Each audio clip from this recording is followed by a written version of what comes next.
On Saturday night, Austin FC played Minnesota United for the seventh time in club history. And after a really interesting 90-minute match, Austin FC beat Minnesota United in a 4-1 score by the goals of Diego Fagundes, 2 goals from Driussi, and 1 goal from Emiliano Rigoni. But to me, this match itself was really interesting and yet confusing how we got this win. But before I get to that, let's look at the starting lineup. This is the strongest 11 we have seen for the past 4 games, with one change. Alex Green didn't start because he was a victim of the groin injury, so comes in Kep Keller, someone who we've been asking for to start ever since, Radovanovic left. So Cascante and Kep Keller are our newest natural center back duo until Leo Bison comes back from his injury or until we find a new center back for this summer transfer window. Our fullbacks are the same players. Nick Lima on the right side, while John Gallagher's on the left side, and our front 6 have been the same players for the past 4 games. Driussi, Danny Pereira, and Owen Wolf starting in the midfield with 2 attack midfield players who were also our wingers.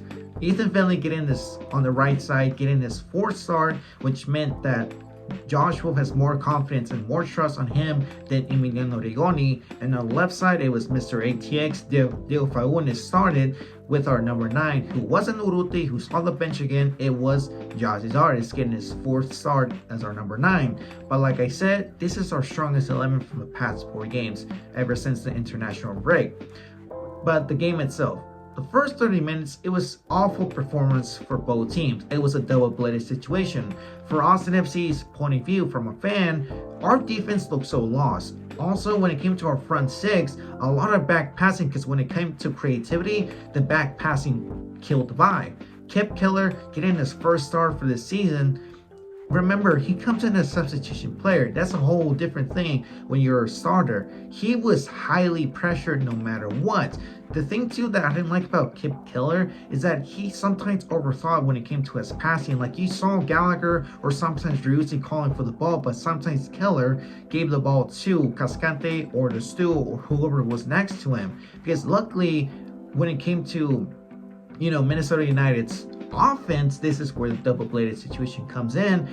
Their main players, Long Wayne, Mender Garcia, and Emmanuel Reynoso, those 3 players had so many shots that their finishing was so awful that Austin FC could have been losing 2-0 or 3-0. But thankfully, our defense improved with Stu in this match against Minnesota. Because remember, double-bladed situation, awful performance for the first 30 minutes for these 2 teams.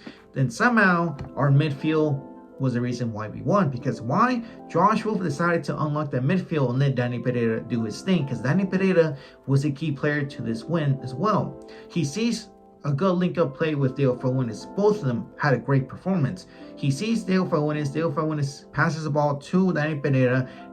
Diego Fagundes sees 2 players who leave an open gap for him to go through. He does that. Danny Pereira sees a good, the same gap, long through pass to Diego Fagundes. Diego Fagundes shoots it. Beautiful goal. Beautiful curve. Beautiful curl. Makes it 1-0. Austin FC is winning, surprisingly, after what happened in the first 30 minutes.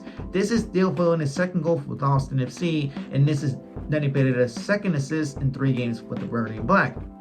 And we were looking much more better than Minnesota.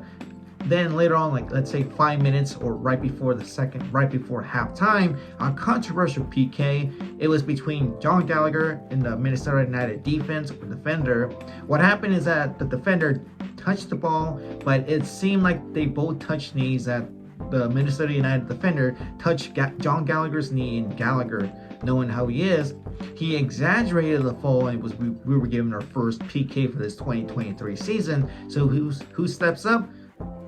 Our MVP finalist. Driussi scores the first PK for the season, makes it a 2-0, and Austin FC is winning the match. Also, Driussi is 100% when it comes to PKs because he's the only guy who makes the penalty kicks.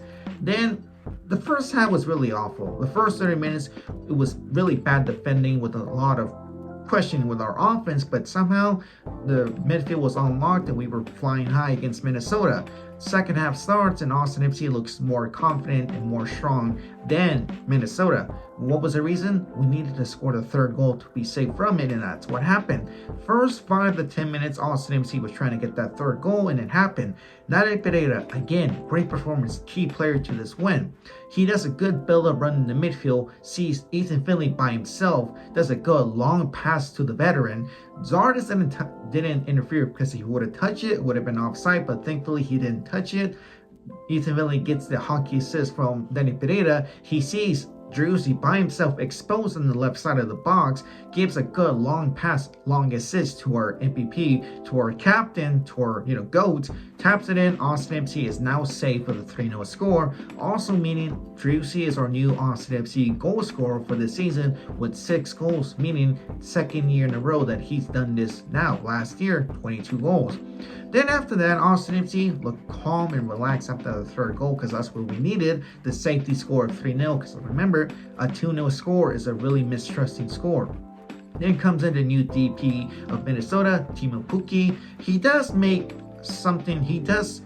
Minnesota look much more alive when he comes in, because roughly for about 20 minutes of the second half, Minnesota United was trying to score goals against us, but luckily Teemu Pukki didn't score his first goal against Austin FC because he met Julio Cascante and Brad Stuber. 2 shots against them, didn't happen, no goal from him.